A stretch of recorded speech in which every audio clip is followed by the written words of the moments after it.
So the Starbucks over in Rochester, New Hampshire has voted to unionize. It's a big deal. I've been trying to cover the story of unionizations at the major corporations like Amazon and Starbucks for a year, since a lot of these big movements post-COVID began coming up. And it looks like it finally is happening over at this location. I happen to see coverage over at In-Depth New Hampshire, indepthnh.org. Big fan of what they're doing over there. Check out Arnie Alpert's writing on this, which I'll put in the episode description. This is the New England Take. I'm your host, AJ Kierstead. TheNewEnglandTake.com. Email TheNewEnglandTake at gmail.com if you're interested in contributing to the show. More than happy to have new contributors, people with different insights than I have, join the platform. Excited to be joined this week by Tanner Armstrong. He is a shift supervisor and now a union organizer over at the Rochester Starbucks. So what led your workers, which actually voted by a pretty hefty margin for the unionization, what led you to start to go down this path? So it was kind of a buildup of a bunch of different circumstances. We would have really inconsistent scheduling issues. People wouldn't be getting the hours that they were promised. And there was a lot of, definitely wages are a big part of it.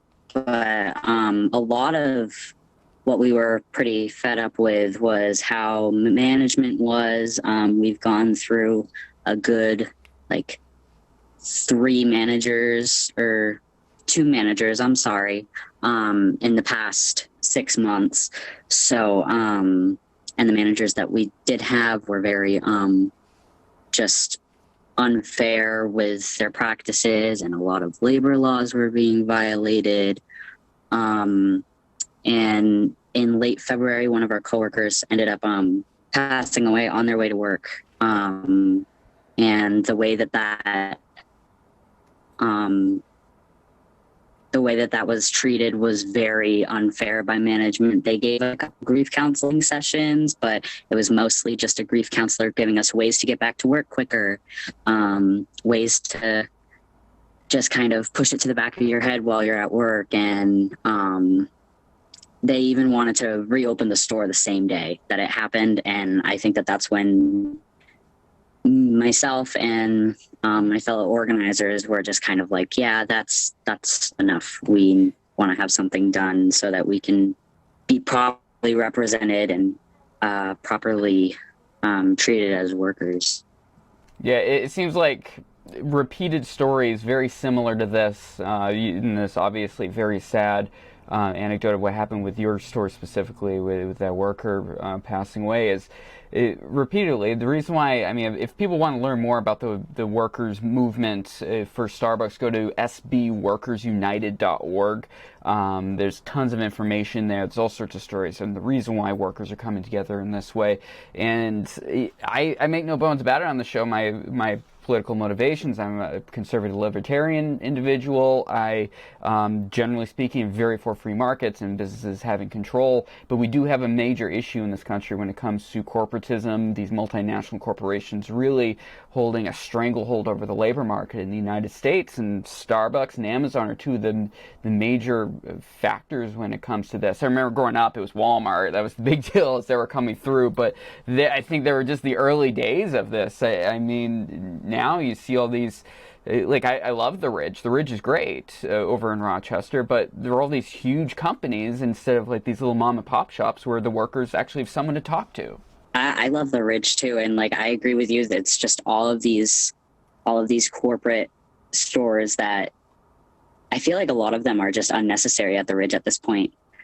But yeah, I have a feeling that there's a lot of other businesses, even in the Ridge and in Rochester, and other corporate businesses that some of their workers would like to unionize. But I found that there's a lot of misinformation spread about unionization and what it's all about. And that's why a lot of workers, including some that I work with and a bunch of workers, a bunch of partners for Starbucks, are just really misinformed about unionization. And we really strove to educate our coworkers during the whole process, and we found it to be really effective because the vote ended up being 10-4, which, as you said, is marginally crazy.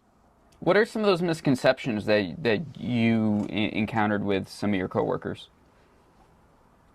I found a lot of the things, a lot of the misconceptions were mostly like we're going to get like a lot of our paycheck taken out. We have to pay a lot of dues immediately, like once the union has been finalized, which is not true.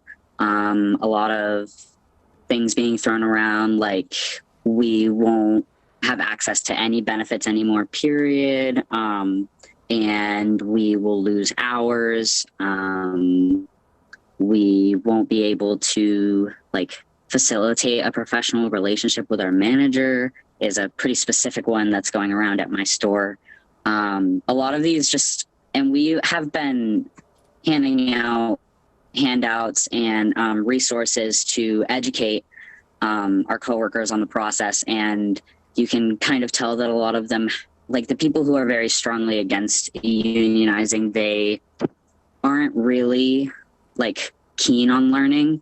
But we're still just trying to be as open as we can and trying to push the education, making sure that everyone knows what it's about and that it's for us, not against us.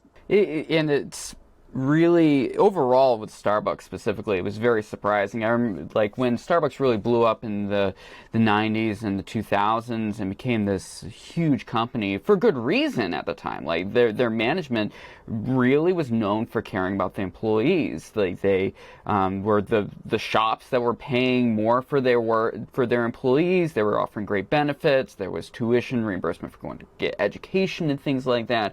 And like it seems like over the last decade, especially, maybe it's because there's more competition. Like they kind of made the barista culture explode. So there's a lot more competition. It's more than just Starbucks. You walk around Concord now. We've got the Works, we got all the cafes that are all over the place, and they all bought these very expensive espresso machines. I think a lot of it has to do with what Starbucks said. I mean, if South Park makes fun of you, I mean that tells you made a big change in the industry. Definitely. I agree about that because, I joined Starbucks in 2018, and something that really sold me was how it was advertised as really caring about its partners and really putting in the effort to make sure the partners feel seen and heard and that they're being properly taken care of. And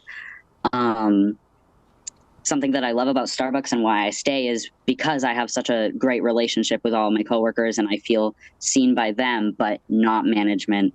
And I agree, Starbucks did kind of like pave the way, and especially up in New England where there's coffee shops all around the corner. There's 2 Dunkins on that same road where the Ridge is. So it's big. Oh, and another one in the Walmart next to the Ridge. So it's like big competition. I can see where they're going, like investing all of this money into how they're perceived by the public and into their marketing and all this and that. But it really, you can't seem like a good business if you're not taking care of your workers. And Starbucks, as seen in the news, is really just violating a lot of labor laws and getting themselves in a deeper hole, unfortunately. Yeah, I highly suggest anyone that isn't aware of some of the NLRB's investigations into Starbucks and as well as Amazon too. I want to keep harping on Amazon too because we do have warehouses in New Hampshire where it seems like Amazon really tamps down anyone from really speaking out about what happens at their facility. So ultimately, we don't really know what's going on.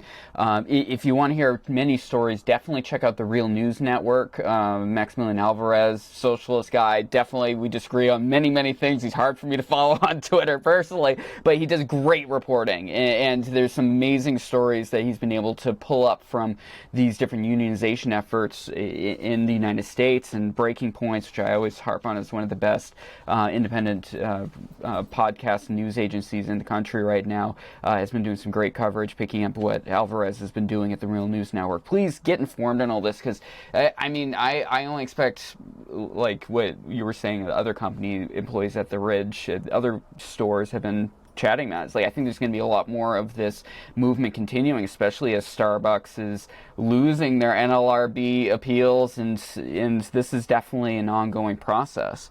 Continuing off of like this process you're going through specifically, I mean, what are the next steps? Because ultimately, just because you've unionized, that's just step one. Ultimately, next step is exactly. Yeah, we're really honestly, everything was just finalized this past week, so we are officially a union legally now. And most of those things regarding the union take into effect, but the next step is forming a contract. And now that everything's finalized, we can start doing that as soon as possible. So we are also making plans to have a regional organizational community, and we are organizing with some Biddeford partners from Biddeford, Maine. We're trying to get more of like a New England Starbucks Workers United kind of committee going on. So we're all, me and Haley and Holly, the other organizers from Rochester, are looking into that, and trying to pick a representative for the NCAT as well as the NLRB for New Hampshire, since we are the first unionized store in New Hampshire. It's a big deal, and we get to have the option to represent New Hampshire as a whole for Starbucks Workers United, which is a big opportunity. So yeah, we have a lot to work on and to do. This is just the beginning, but I feel like the kind of stress of not knowing if we're gonna, like, especially before we went public, we were trying to be really secretive about everything, and even after we went public, we were still pretty quiet about the next steps and everything, but we're very eager and excited to get started on all of it and be loud and proud about it. I've had so many customers say congrats and everything, and it's so fun to talk about and to be proud of. Yeah, I mean, we talk about the importance of community on the show a lot, and it's very important with political movements, but it's also just important in general to know that your community stands by what you're doing. If you're seeing an injustice happening in your workplace or anywhere else in your community, you're doing something about it, regardless of where you lie in the political spectrum. I think that's very important, and I'm very happy to see, like once again, I mentioned at the beginning of the show, check out indepthnh.org, check out Arnie Alpert as the contributor over there who wrote about it. It's great, and I'm glad to see that you guys are making steps to make changes in the workplace, and hopefully a permanent way that spreads, and because I want to see Starbucks succeed, and you want to see Starbucks succeed. You've been there since 2018, so you've made it through all the disaster that is COVID to the economy, and I'm glad to see this. Yeah, and it's a lot of I've heard a lot of opposing things about the union being like if you're not happy at Starbucks, then why don't you leave? And it's not that we're unhappy at Starbucks. We love our jobs, and we love what we do, and making those connections with customers and making good coffee and like working with the people that we do. And it's really just all about how we're treated. We want to stay and see it become a better place to work because we love what we do. We just want to feel important while we're doing it. Definitely. Thank you so much, Tanner Armstrong, for joining the show. For having me.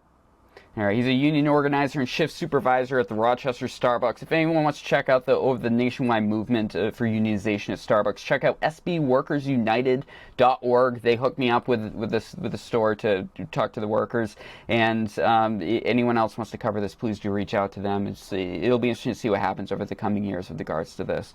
This is the New England Take. I'm your host, AJ Kierstead. Like and subscribe if you're checking this out on YouTube. Check out the podcast feed. Also, we're on all major podcast platforms. You can actually get the show at first thing in the morning. The episodes are up at 5 a.m. Tuesdays and Thursdays on that feed. And the NewEnglandTake.com has all of our contributors and articles over there. If you want to reach out, we'd love to have more people work with us.